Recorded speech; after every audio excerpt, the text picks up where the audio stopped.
Panibagong araw at panibagong buhay, Canada na naman tayo mga kamamaw. Nandito ako, kasama ko si Ate Winfielda Mackenzie, which is katrabaho ko siya before sa Saskatoon Inn and then sa Berry Barn. So marami na kaming kumbaga pinagsamahan ni Ate Win. So ba't ba tayo nandito ngayon? So actually mga kamamaw, itatakal natin yung it's all about like mga under work permit na eligible ba silang magkaroon ng kanilang sariling bahay.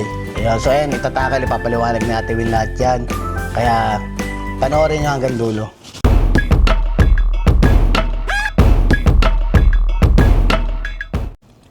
Magandang hapon po sa inyong lahat at maraming salamat, Sherwin, sa imbitasyon na to.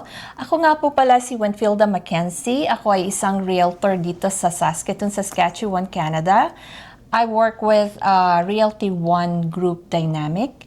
At ako ay nagsisilbi bilang isang realtor for the last 5 years dito. And ating first question is owning a home in Canada possibly while you're under work permit po ba? Yes, definitely. Pwede pong ma-qualify ang mga tao dito sa Canada na under work permit na magkaroon ng sariling bahay. Posible po kayo mag-apply ng mortgage. Medyo mas mahigpit lang siya, stricter siya sa mga normal permanent resident at mga Canadian citizens, syempre. So, mas stricter lang ang rules, pero possible po. Madami na po akong natulungan na kababayan at ibang lahi din po na nagkaroon ng sariling bahay while there are on their work permit. Yeah. So actually yung tackle na to is under for work permit approval lang kung makakakuha sila ng bahay, hindi kasama dito yung PR o yung mga Canadian citizen na pwede mag-apply. So para at least very specific tayo sa naipapaliwanag ni Ate Win. At the same time, mas maintindihan ng mga tao na ang pinag-uusapan natin is under work permit pa lang na mga gustong kumuha ng bahay. How to qualify nga ba, Ate? Okay. Meron lang mga parameters tayo na titingnan ang lender ninyo para ma-qualify kayo while you're under work permit. So, unang-una na dyan is yung eligibility requirements nyo. I will explain everything later. Yeah. And then, pangalawa is yung down payment requirements. At pangatlo is yung mga required documentation na kailangan, na hihingin sa inyo ng lender. And isa rin sa pinaka-importante is yung credit score history ninyo. Under eligibility requirements naman, kailangan nyo lang meron kayong valid work permit. So, yung work permit nyo is kailangan at least meron natitirang 183 days na remaining at the time of purchase. So, anong ibig sabihin nun? Kailangan meron, at the time na magpo-possession kayo ng bahay, kailangan meron pang natitirang 183 days doon sa approved work permit ninyo. Hindi doon sa time na nag-start kayong makumuha ng pre-approval or sa time na nag-start kayong maghanap ng bahay. So, kailangan at the time na possession. Okay.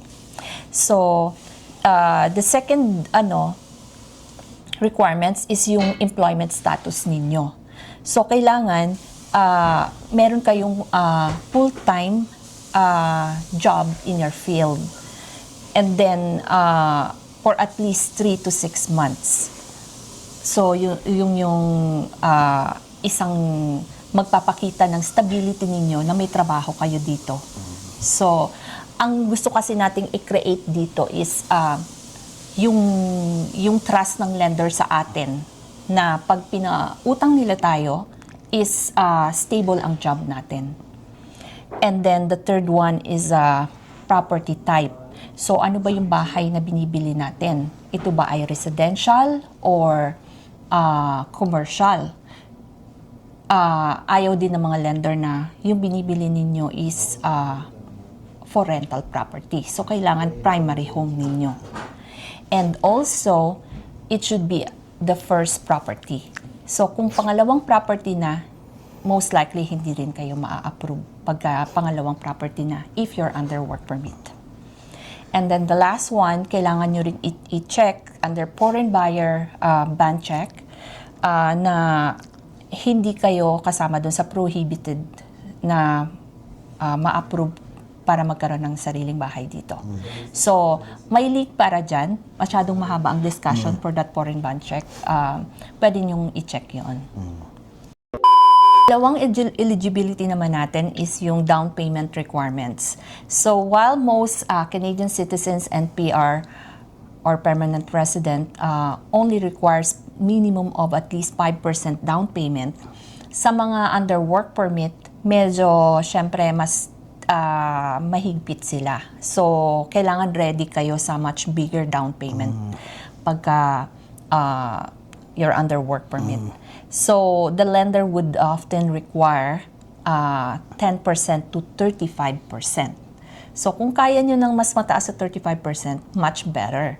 Pero most likely, lalo na yung mga wala pang mga credit history na nakikreate, yung wala pang at least 12 months na credit history dito sa Canada, you will be required of a higher down payment.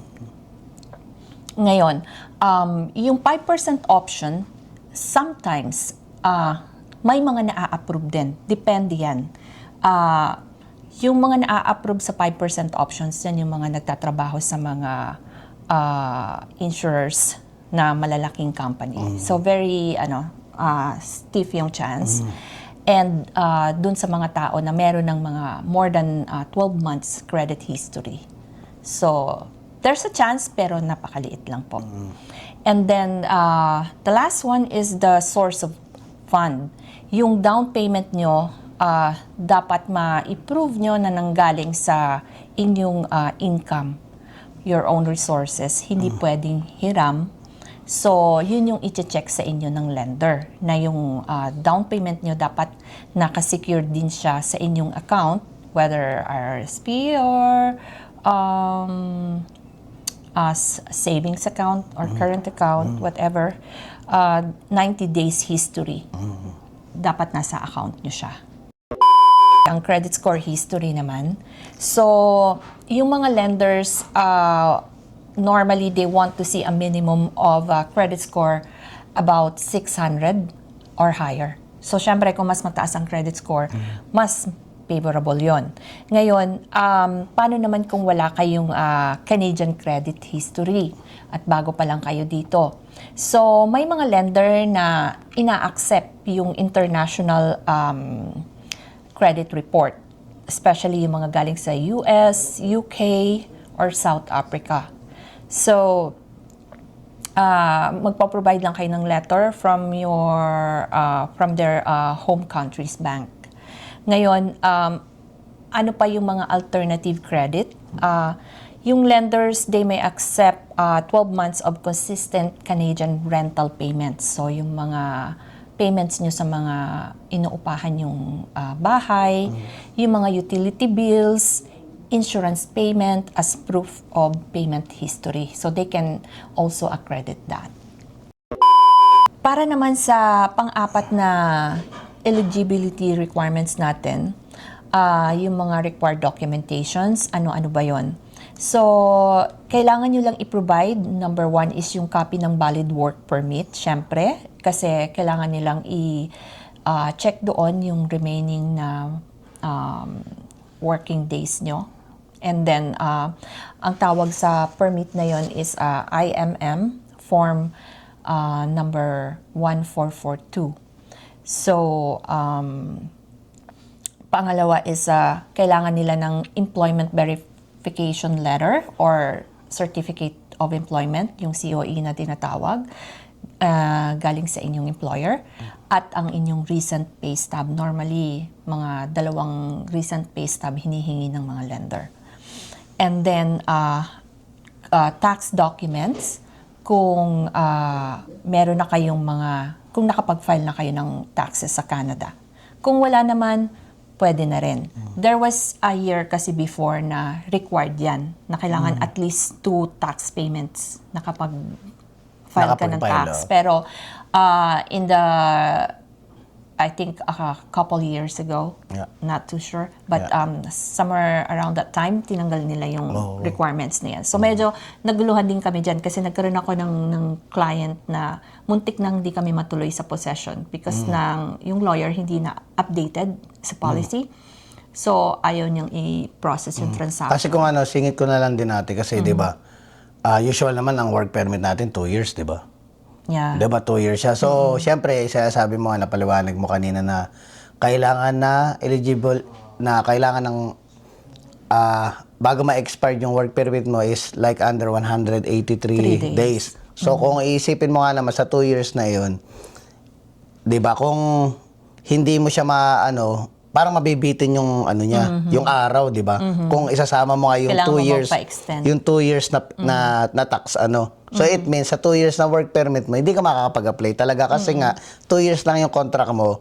Tapos kung hihinga ka nga naman ng 2 taon na nakapag-file ka ng tax, which is hindi siya papasok, di ba? It's either lang na dumating ka sa point na after nung first work permit mo is na-renew siya. Na-renew. Iyon ang pwedeng chance na pwedeng mangyari. Pero kung like, for example, pagbaba mo pa lang dito at gusto mo talagang kumuha na agad ng bahay, which is 2 years lang ang contract mo, pwede siya. Pero Yes. kung ganun nga yung katulad na napaliwanag mo na under 2 kailangan hindi siya makakapag-apply talaga ng siningit ko lang kasi ko yung binanggit ni Ate Win.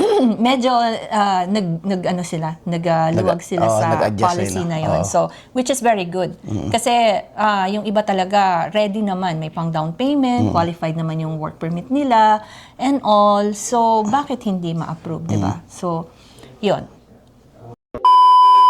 At last na requirement para sa mga documentation is your bank statement na nagpapakita ng inyong savings na doon nyo kukunin yung mga gagamitin mo for down payment and closing costs. Yeah. So, i-check nila yan kung talagang nasa account mo yung pera in the last 90 days. So, hahanapin nila sa iyo yung bank statement. Okay. Kaya natin, baka pwedeng bigyan mo naman kami ng tips to increase the chances na ma-approve kami kung sakaling mag-apply kami ng bahay namin under work permit. Ito naman ay tip lang. So, nasa inyo kung gusto nyong i-follow.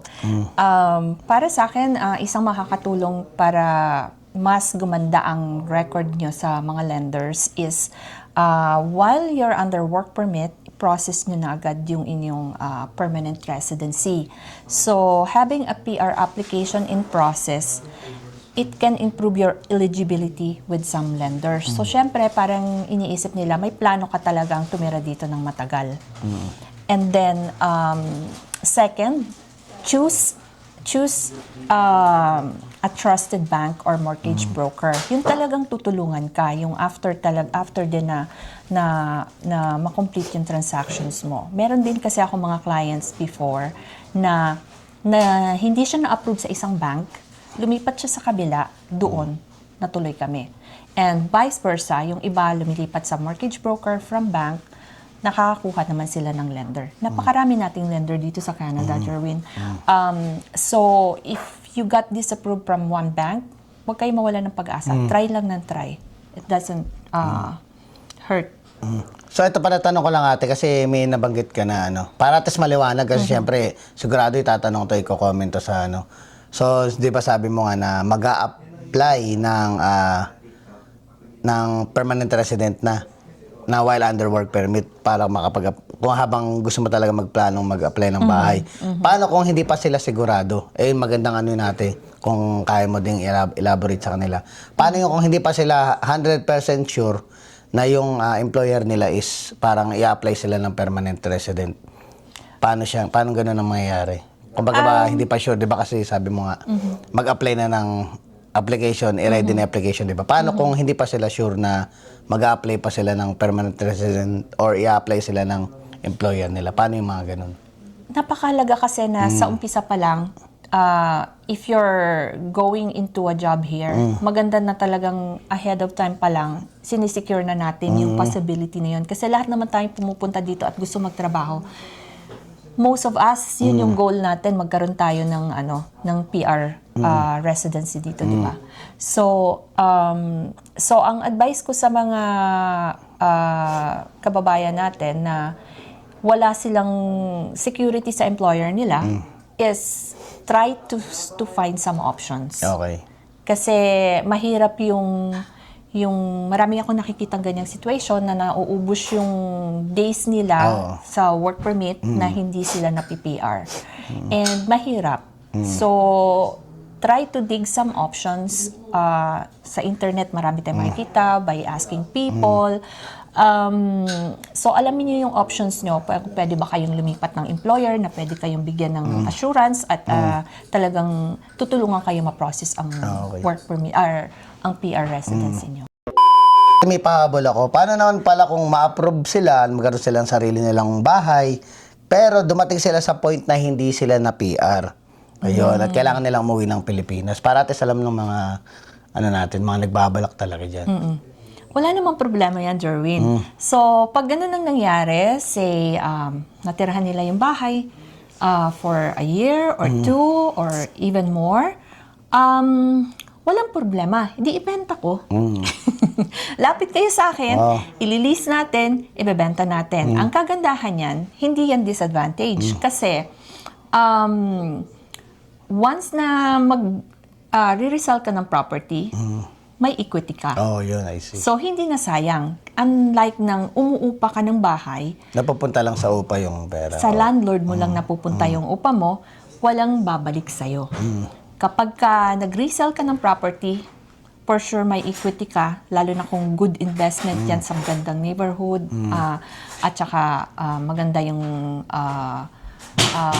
quality ng bahay na maintain ninyo, maganda ang equity na babalik sa'yo.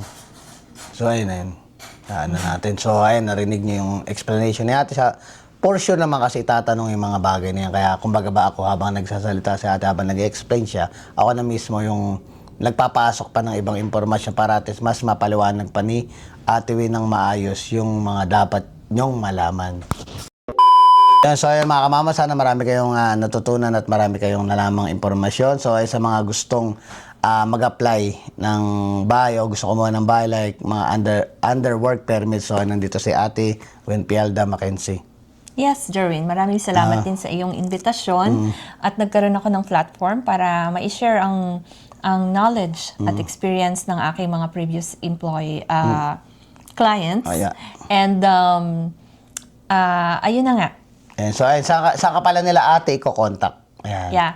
So, pwede niyo akong mag-contact sa phone number 306-491-6981 or pwede tayong mag-set up ng meeting sa aming office and Sa mga viewing, no? Pwede rin kayo mag-ano. Yan. So, ayun, mag-ano lang kayo. Kumbaga ba, keep Ate Wins posted. Like, mag-message lang kayo sa mga gusto nyong i-inquire. Kasi usual naman yung mga nagtitingin ng bahay ng iba dyan, bago pa sila pumunta sa realtor, talagang nag-ano talaga sila eh. Kumbaga, meron silang own research na, di ba? Yeah, So, true. kung pwedeng i-assist kayo ni ate, like may mga nakita na kayong talagang gusto nyong bahay na makuha, ayun, message nyo lang sa ate, and then si ate na ang, kumbaga ba, mag-a-assist sa inyo kung paano ba yung mga dapat nyong gawin, ano ba yung mga requirements, ano ba yung mga qualification ng lahat ng dapat nyong maasikaso. Si Ate Win ay nandito para sa inyo.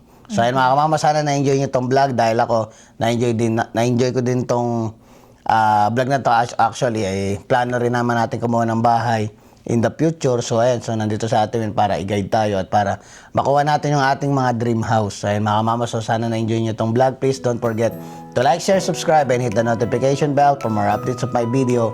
See you mga kamama. thank you! Not